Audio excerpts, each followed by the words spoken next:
messieurs, un message à faire passer. Ce n'est pas pour demander de l'argent, ce n'est pas pour faire de la manche. Quelque chose qui se passe à l'autre bout du monde. En Afrique, et beaucoup de citoyens français, ils ne sont pas au courant. Parce qu'on nous le montre pas sur BFM TV, ni sur CNews. L'armée française se trouve en Afrique actuellement.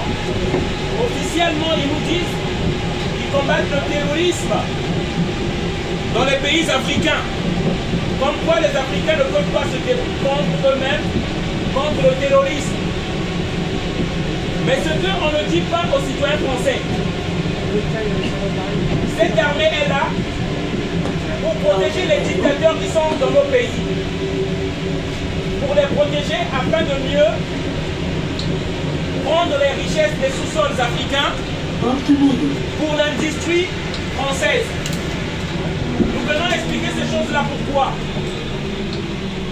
Parce que s'il y a l'immigration, s'il y a des gens qui quittent leur pays et cherchent à venir ici, parce que simplement, attention, des pickpockets peuvent être présents. les dirigeants français, depuis les 60 dernières années, ont organisé une certaine politique de maintenir des dirigeants dictateurs à la place en Afrique,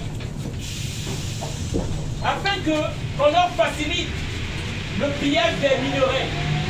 Les gens se demandent, l'Afrique est pauvre. On n'est pas pauvre, ils sont appauvris. Et ils veulent tout prendre. Ils veulent tout prendre et rien laisser pour les Africains. Actuellement, quand je vous parle, le baril de pétrole est à $150.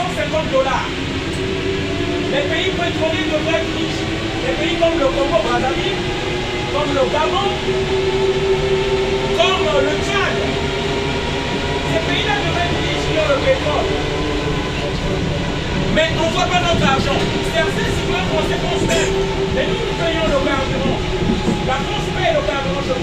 Eh bien non. Les multinationales françaises ne payent pas les carburants dans les pays africains. C'est ça que je viens d'expliquer pour que les gens comprennent.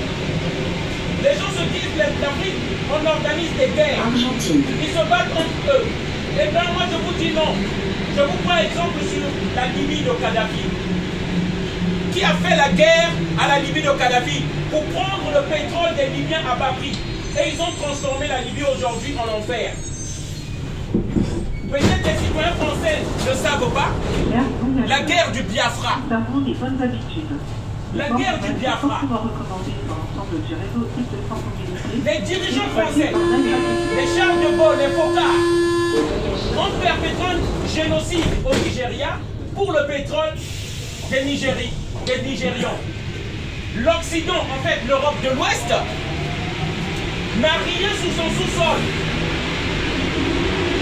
Ce que fait les États-Unis dans les pays du Proche-Orient, du Moyen-Orient, ce que font les États-Unis aujourd'hui en RDC, c'est-à-dire procurent des armes au Rwanda, peut-être que vous ne le savez pas, qui organise des guerres pour faire fuir des populations qui prennent leur minerais, c'est la même chose que la France, les dirigeants français font dans les pays des ex-colonies d'Afrique. On nous impose des dictateurs, que ce soit en Côte d'Ivoire, que ce soit au Gabon, que ce soit au Congo-Brazzaville, que ce soit au Togo, pour mieux piller les minerais des pays africains. Et nous venons expliquer ça pour que le citoyen français sache que le luxe que nous avons, si nous avons l'uranium, l'électricité pour faire fonctionner ce train, c'est parce que les pauvres Nigériens, ceux du Niger, on a imposé un dictateur qui s'appelle Bazoum pour mieux piller l'uranium du Niger. Même les Nigériens eux-mêmes, ils n'ont pas d'électricité chez eux. On empêche l'Afrique à se développer. Parce que si l'Afrique se développe, l'Afrique va chercher sa souveraineté. Et ça, les dirigeants français ne peuvent pas entendre ça. Je termine par là. Si nous avons du boulot dans ce pays-là, travailler à Total, travailler dans le pétrole, travailler dans le nucléaire, l'énergie vient d'Afrique, c'est grâce à l'Afrique. Et c'est le même pays qui méprise les Africains. Encore hier, à l'Assemblée nationale, un acte raciste qui s'est passé là-bas, à l'Assemblée nationale. Un député élu par le peuple français, parce qu'il est noir, on a demandé retourne en Afrique. Voilà ce racisme-là qui ne dit pas son nom. Mais ceux-là qui le disent, ils ne savent pas que c'est l'Afrique qui nourrit la France. C'est pas moi qui le dis, François Mitterrand. Il n'y aura pas d'histoire de France au XXIe siècle sans l'Afrique. C'est pas moi qui le dis. C'est François Mitterrand qui le dit. C'est pourquoi on vient expliquer ces choses-là. On aimerait arrêter l'immigration. Mais on veut un rapport gagnant-gagnant avec les peuples africains. Les Africains resteront chez eux. Les Africains comme moi, on ne viendra pas à l'immigration pour venir remplir la France. On resterait chez nous. Si les dirigeants français arrêtaient de piller l'Afrique, c'est Emmanuel Macron qui est parti imposer un dictateur au Tchad qui tue les Tchadiens aujourd'hui. Et la France garde le silence. C'est ce message-là qu'on aimerait dire aux gens. Parce que les gens se disent, mais pourquoi ces guerres en Afrique? Pourquoi l'immigration?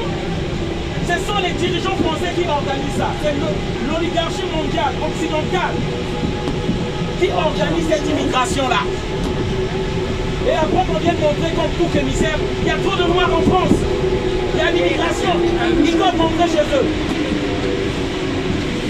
L'Afrique détient plus de 75% des réserves des richesses mondiales. L'or, le coltan, le pétrole, tout ce qui est énergie dans ce monde-là. Merci. Bonne journée à tous.